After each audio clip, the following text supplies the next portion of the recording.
પહેલાં તો વાત કરીએ ગૂગલ પે. ઘણા બધાના મેસેજ આવે વોટ્સઅપમાં, ફેસબુકમાં, ઇન્સ્ટાગ્રામમાં કે ગૂગલ પેમાં એક નવું ફ્રોડ ફંક્શન ઉમેરાનું છે કે હેકરે હેક કરીને યુપીઆઈ ટ્રાન્સફરથી તમે મની ટ્રાન્સફર કરજો ગૂગલ પે. એમાં તમે લિંક ખોલો એટલે તમારા બધા પૈસા ઉપડી જાય, ફ્રોડ થાય છે. એટલે લિંક કોઈ ટીક કરવી નહીં. આ વાત એવી છે કે કહેવત છે ને કે અંધેરી નગરી ને ગંડુ રાજા, ગાડરિયો પ્રવાહ, ન જાણ્યું ન જોયું ન પરખ્યું. મેસેજ આવ્યો એટલે ડાયરેક્ટ ફોરવર્ડ, મેસેજ આવ્યો એટલે ડાયરેક્ટ ફોરવર્ડ, મેસેજ આવ્યો ડાયરેક્ટ ફોરવર્ડ. પણ જાણો તો ખરી હકીકત છે શું? તમને એવું લાગે છે કે ફ્રોડ છે? તો હું કહું છું નહીં.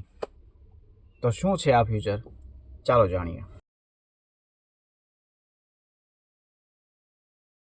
હેલો, મારું નામ છે હાર્દિક જોશી અને તમારું સ્વાગત છે તમારી પોતાની યુટ્યુબ ચેનલ મારું ભાવનગર મારી વાત.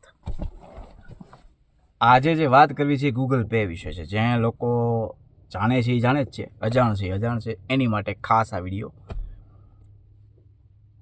Pocket money, Google pocket, digital pocket એવું ફીચર છે. નવું ખાસ ફીચર ગૂગલ પે એ લોન્ચ કર્યું છે. યાદ છે એ દિવસો જ્યારે આપણે નાના હતા ત્યારે 5 કે 10 રૂપિયાના સિક્કા પોકેટ મની કે મતલબ વાપરવા માટે આપતા. હવે સમય બદલાયો, બરાબર? એટલે હવે દુનિયા ડિજિટલ થઈ ગઈ છે. બાળકો હવે ચોકલેટથી લઈને સ્ટેશનરી સુધીની વસ્તુઓ ઓનલાઈન લેતા થઈ જાય છે. ગૂગલ પે તરત આમ સ્કેન કોડ કરે, બરાબર? આ બાબત ધ્યાનમાં રાખીને ગૂગલ પે એક શાનદાર ફીચર લાવ્યું છે જેના દ્વારા તમે તમારા બાળકોને ડિજિટલ પોકેટ મની આપી શકશો અને તેના પર નજર પણ રાખી શકશો. આ શું છે આ નવું ફીચર એ કહું. ગૂગલ પેનું આ નવું ફીચર ખાસ કરીને વાલીઓ અને બાળકો, ખાસ કરીને કિશોરો, ટીનેજર્સ છે એના માટે બનાવવામાં આવ્યું છે. આમાં વાલીઓ પોતાના બાળકો માટે એક સુરક્ષિત પેમેન્ટ સેટઅપ કરી શકે છે જેથી બાળકો રોકડ રાખ્યા વગર યુપીઆઈથી પેમેન્ટ કરી શકે. આ ફીચર છે એની વિશેષતાઓ શું છે કે વાલીઓનું નિયંત્રણ, પેરેન્ટલ કંટ્રોલ. તમારું બાળક ક્યાં અને કેટલા પૈસા વાપરે છે તેની તમામ વિગતો તમને તમારા ફોન પર મળશે. એટલે તમે ગમે ત્યાં છોકરાઓ આમ ગૂગલ પે કરો પાનના ગલ્લે માટે તો તમારા બાપાને ખબર પડશે કે આને ભાઈ પાનવાળાને પૈસા આપ્યા છે. બીજું છે ખર્ચની મર્યાદા નક્કી થાય, સ્પેન્ડિંગ લિમિટ. તમે નક્કી કરી શકો છો પેરેન્ટ્સ તરીકે કે બાળક દિવસમાં કે મહિનામાં કેટલા રૂપિયા વાપરી શકશે.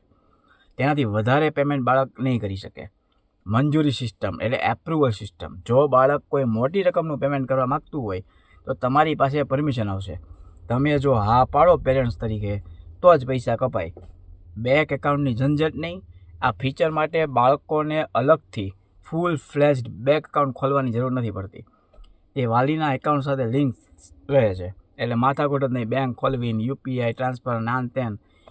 એટલે એનો ફાયદો શું છે કે બાળકો અને વાલીઓ માટે ફાયદો, ડિજિટલ વ્યવહાર કરતાં બાળક શીખશે. બાળક ક્યાં કરે છે તેનું ટેન્શન વાલીઓને રહેશે નહીં. રોકડ ખોવાઈ જવાનો ડર નહીં રહે.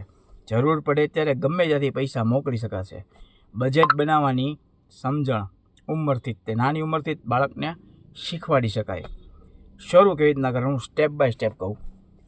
એપ અપડેટ કરો એટલે સૌથી પહેલાં તમારું અને બાળકના ફોનનું ગૂગલ પે અપડેટ કરો બેયનું, બરાબર? પછી ફેમિલી લિંક, ખાતરી કરો કે તમારા બાળકનું ગૂગલ આઈડી તમારા ગૂગલ ફેમિલી લિંક સાથે જોડાયેલું છે. ગૂગલ પેના સેટિંગ્સમાં જઈને ફેમિલી અથવા પોકેટ મની વિભાગમાં જાઓ, મર્યાદા નક્કી કરો, બાળકના ખર્ચની લિમિટ સેટ કરો અને તેને એક્ટિવેટ કરો. ગૂગલ પેનું આ નવું પગલું બાળકોને જવાબદાર બનાવવા માટે ખૂબ જ ઉપયોગી છે.